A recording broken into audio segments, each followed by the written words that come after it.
Yan mga idol, luto tayo ng humbang Bisaya, sabi nila mga idol. At ayan, sobrang lambot niya at talagang panalong panalo.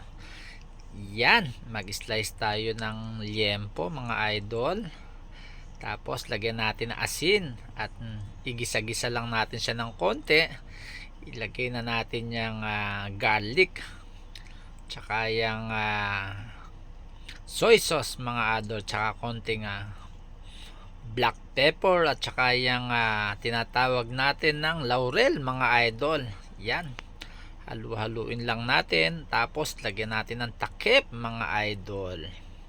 Ayan na siya mga idol, talagang napakasarap. Lagyan natin ng pineapple juice mga idol.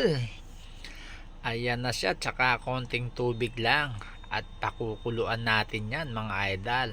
At lagyan natin ng konting sugar at saka banana flour mga idol.